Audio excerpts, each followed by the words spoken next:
Is the Pixel 10 Pro worth its very expensive price tag? Now, if that's your question, then this is gonna be a very short video. And no, I don't mean that kind of short, but you get what I mean. The answer is a very simple no. But then again, if you are watching this video later on, when the 10 Pro is on sale or something, it might just be worth it. Because the Pixel 10 Pro is actually quite a good phone. But how good is it? What does it have to offer? That's what we're gonna find out. If this is your first time here, or in case you just can't remember, my name's Ash, you're watching C4E Tech, and let's get started.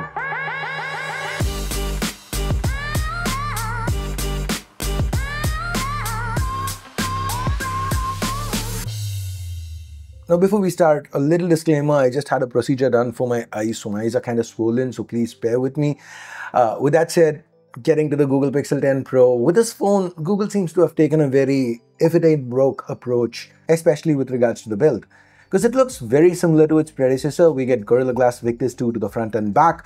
And the back here, it's got a matte finish, so it doesn't pick up any fingerprints. That said, the frame does, because that's glossy metal. Now the 10 Pro feels very solid in hand, very premium. It's quite comfortable too. I love being able to rest my fingers below this camera array. Quite nice. Now this is nothing new because the dimensions are identical to that of the 9 Pro. You still get the same clicky buttons, the same IP68 rating, etc. So basically, if you liked what you got with the Pixel 9 Pro, you're definitely gonna like what you get with the Pixel 10 Pro. Now that said, the weight has gone up a little bit, and that's basically because of two things. Number one, a slight bump in battery capacity, and number two, Pixel Snap, which is basically 15-watt wireless charging with magnets, kind of like MagSafe. Personally, I don't care a lot about wireless charging because I tend to test a lot of phones. Some of them have wireless charging, some of them don't. So I have my chargers, my routine, my power banks that I actually use. So I am a creature of habit. I tend to stick to the same routine. But that said, I really did find myself enjoying Pixel Snap. And that's because it opened me up to all the MagSafe accessories I had lying around. Like this little kickstand here. See the scratches on it? I've been using this for a long time now, because it's very convenient. Now one of this phone's biggest weaknesses has got to be the chip on the inside. While Google's Tensor G5 is a solid bump up from last year's Tensor G4, it's still nowhere close to what Qualcomm or even MediaTek is offering in terms of raw power. This is quite disappointing because this year with the G5, unlike the last 4 Tensor SoCs, this one was fully designed by Google and manufactured by TSMC. In other words, no Samsung involvement. Well, I didn't expect a miracle. I didn't expect Google to catch up to Qualcomm in just a single generation, but I did expect the Tensor G5 to be a lot more competitive. Sadly, it barely matches Qualcomm's mid-level SoCs with respect to performance. With the GPU, it gets even worse because this time Google's gone with PowerVR instead of Mali. Raw numbers are mid-level good, but PowerVR has even more compatibility issues than Mali. At least the phone doesn't get too hot and it does retain a fair chunk of its performance on a stress test. You could call that a silver lining. Personally, my take, given the compatibility issues with the PowerVR GPU and the fact that the Tensor G5 overall it falls behind something like, say, the Snapdragon 8S Gen 4. Now, talking about that chip, we saw that on the Nothing Phone 3 and all the flack that phone got for its pricing. And that pricing is much lower than that of the Pixel 10 Pro. Now, you could argue that the NPU is better here. AI tasks run faster, Google's processing is wonderful, there's a lot more support and all that, but the raw performance this phone offers for the price that Google's asking, it's just a bad deal. In my humble opinion, if Google wants to continue charging Samsung and Apple flagship prices for Pixel flagships, they need to go Qualcomm.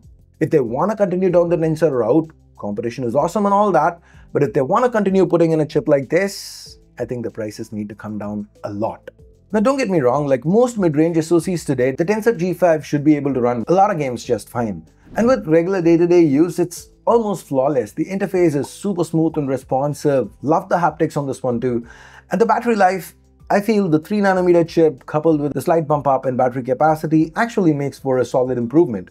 I'd say about 10% better than the Pixel 9 Pro, so you should easily be able to get through most of your moderate to heavy use days on a single charge. And the display here, well, the size, the tech, the resolution, the refresh, they remain unchanged. It is a little brighter, so a little easier to use outdoors. Now circling back to the software, that's usually one of the best things about the Pixel lineup. Android the way Google intended it to be and all that. So if you've always liked the Pixel experience, I see no reason why you wouldn't enjoy it here too. Now this time around, there are a few features worth mentioning.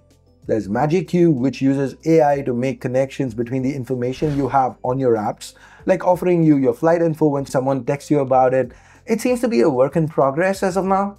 Then there's Voice Translate that helps with real-time translation when on calls. I tried English to Hindi while talking to my wife, and Hindi is experimental, so it wasn't perfect, but I feel it should be fine for short calls, like say you're trying to provide directions for a delivery. With optics, there's Camera Coach, which gives you suggestions on how to shoot better, helps with the framing, expressions, distance, and so on. I don't think this is something I'd personally use, but my wife or say my aunt, I can see them finding it useful. We also get ProRes Zoom, which uses AI to process images at high zoom levels, cleaning them up. Now there is an argument to be made here, because this image here is not really what I shot. It is what the AI thinks I shot. To me, I feel it's cool, and there are some use cases like when shooting buildings and so on where it does come in handy. But what do you think? Do you like the cleaner, finer results? Or do you feel AI making things up just makes the whole thing fake? Let me know your thoughts in the comments. Now, as always, a lot of these features are bound to come to other devices eventually, and that's one of the reasons why this offering from Google starts to feel a little anemic. Because from a hardware perspective, as we saw, the Tensor G5 is far from revolutionary. The battery capacity has just about gone up. The display is a few hundred nits brighter. The build is almost identical. And these cameras, which for a long time have been pixel strength, don't get me wrong, they still are pretty good, but the hardware hasn't really changed. Now, like I said, they are still good. The primary gives you accurate colors, lots of detail with a typical pixel contrast, and night sight is impressive as always. But when you look at the telephoto compared to other phones in this segment, it is average. But then again, that's where the AI processing comes in. If you actually like it, that does work wonders. And the ultra-wide, it's not too bad, but for the asking price, it's just average or slightly above it.